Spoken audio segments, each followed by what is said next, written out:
کوئی گھر کا برتن ٹوٹ گیا، کوئی سیاہی کی دوات گر گئی، کھانا کھاتے ہوئے پانی کا گلاس الٹ گیا. اور ان چھوٹی چھوٹی باتوں پر میں نے دیکھا ہے کہ بعض ماں باپ برافروختہ ہو کر بچوں کے اوپر برس پڑتے ہیں، ان کو گالیاں دینے لگ جاتے ہیں، چپیڑے مارتے ہیں اور کئی طرح کی سزائیں دیتے ہیں. اور صرف یہی نہیں بلکہ جن قوموں میں یا جن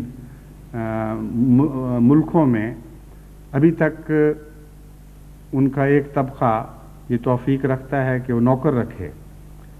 وہاں نوکروں کے ساتھ تو اس سے بھی بہت بڑھ کر بدسلوکیاں ہوتی ہیں. تو ان جگہوں میں جہاں نوکروں سے بدسلوکیاں ہو رہی ہوں، ان گھروں میں جہاں بچوں سے بدسلوکیاں ہو رہی ہوں، وہاں آئندہ قوم میں بڑا حوصلہ پیدا نہیں ہو سکتا. حضرت مسیح موعود علیہ السلام نے جو اپنے بچوں کی تربیت کی وہ محض کلام کے ذریعے نہیں کی بلکہ اعلیٰ اخلاق کے اظہار کے ذریعے کی ہے. حضرت مسلم موعود اس جب بچے تھے، حضرت مسیح موعود علیہ السلام کا ایک بہت ہی قیمتی مقالہ جو آپ نے تحریر فرمایا تھا اور اس کو طباعت کے لیے تیار فرمایا تھا، وہ آپ نے کھیل کھیل میں جلا دیا. اور سارا گھر ڈرا بیٹھا تھا کہ اب پتہ نہیں کیا ہوگا اور کیسی سزا ملے گی. جب حضرت مسیح موعود علیہ السلام کو علم ہوا تو آپ نے فرمایا کوئی بات نہیں، خدا اور توفیق دے دے گا. حوصلہ اپنے عمل سے پیدا کیا جاتا ہے، اور وہ ماں باپ جن کے دل میں حوصلے نہ ہوں وہ اپنے بچوں میں حوصلے پیدا نہیں کر سکتے.